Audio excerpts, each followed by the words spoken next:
ప్రభుత్వంపై బురద చల్లడానికి వైకాపా అధ్యక్షుడు జగన్ ఇష్టరీతిన ఆరోపణలు చేస్తున్నారని హోంమంత్రి అనిత విమర్శించారు. మంగళగిరిలో నిర్వహించిన మీడియా సమావేశంలో ఆమె మాట్లాడారు. 4 రాజకీయ హత్యలు జరిగాయి. వీటిలో 3 తెదేపా కార్యకర్తలు చనిపోయారు. 36 రాజకీయ హత్యలు జరిగినట్టు జగన్ ఆరోపించారు. ఆయన వద్ద వివరాలు ఉంటే నాకు సమాచారం ఇవ్వాలి. సమాచారం లేకపోతే మీపై ఎందుకు చర్యలు తీసుకోకూడదు? ఇంకా ప్రజలు మీ మాటలు నమ్ముతారని భావిస్తున్నారా? గత ప్రభుత్వానికి వ్యతిరేకంగా పోస్టు పెడితే వేధించారు. గతంలో పెట్టిన కేసులపై బాధితుల కోర్టు చుట్టూ తిరుగుతున్నారు. రాష్ట్రంలో రాష్ట్రపతి పాలన విధించాలని జగన్ చెబుతున్నారు. అధికారం కోల్పోయిన నెల రోజులకే ఆయన మైండ్ పని చేయట్లేదు అని అనిత ప్రశ్నించారు.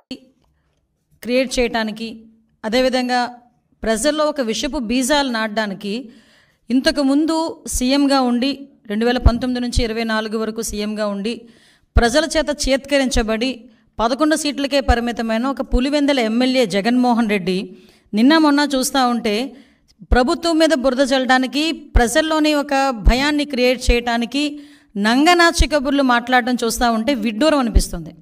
ఎందుకంటే సుమారుగా 2019 నుంచి 24 వరకు కూడా అతను సీఎం అయిన తర్వాత నుంచి కూడా అంబేద్కర్ రాజ్యాంగాన్ని పక్కన పెట్టి రాజారెడ్డి రాజ్యాంగాన్ని ఇంప్లిమెంట్ చేయడానికి పోలీసులను సైతం తన చెప్పు చేతుల్లో ఉంచుకొని ప్రజలందరినీ భయభ్రాంతులను చేసి, ప్రజల మీద హత్యలు చేసి, ప్రజల్లోని ఒక భయానకమైన వాతావరణాన్ని క్రియేట్ చేసి, ఇతగాడు కనుక ముఖ్యమంత్రిగా ఉంటే మేము ఎవరూ కూడా బతకలేము అన్న ప్రజల్లోని ఒక అభిప్రాయం ఏర్పడిందంటే అతను రాజారెడ్డి రాజ్యాంగాన్ని ఎంత క్లియర్గా ఇంప్లిమెంట్ చేస్తాడో మనందరికీ అర్థమవుతుంది. దాని యొక్క పర్యవసానమే చంద్రబాబు నాయుడు గారు లాంటి వాళ్ళు, పవన్ కళ్యాణ్ గారు లాంటి వాళ్ళు, మోడీ గారు లాంటి వాళ్ళు ఈ రాష్ట్రానికి అవసరము, ఈ రాష్ట్ర అభివృద్ధికి అవసరం అనే ఒకే ఒక ఉద్దేశంతో 164 సీట్లు ఎన్డీఏకి ఇచ్చి ప్రజలు ఈరోజు గెలిపించి సీఎం స్థాయిలో మన చంద్రబాబు నాయుడు గారిని, డిప్యూటీ సీఎం స్థాయిలో పవన్ కళ్యాణ్ గారిని కూర్చోబెడితే అది చూసి ఓర్వలేక ఏ రకంగానైనా గవర్నమెంట్ మీద బురద చల్లుదాము, గవర్నమెంట్ని ఇరకాటంలో పెడదాము అని చెప్పి శవ రాజకీయాలన్నవి స్టార్ట్ చేసిన పరిస్థితి చూస్తూ ఉంటే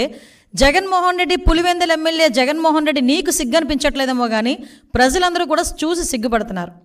ఎందుకంటే అసలు ఎందుకు ఓడిపోయాము అన్న దాని గురించి వాళ్ళు చర్చించుకోవడం పక్కన పెట్టండి. ఎందుకు ఓడిపోయారన్న సంగతి వాళ్ళందరికీ కూడా తెలుసు.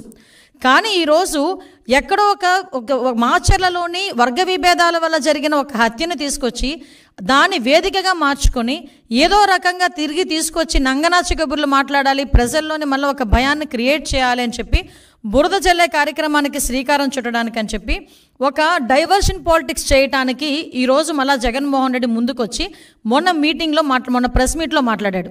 నిజంగా చెప్పాలంటే జగన్మోహన్ రెడ్డి ఆ రోజు మాట్లాడిన మాటల్ని బేస్ చేసుకొని ఈరోజు గవర్నమెంట్ ఎందుకు అతని మీద చర్యలు తీసుకోకూడదు?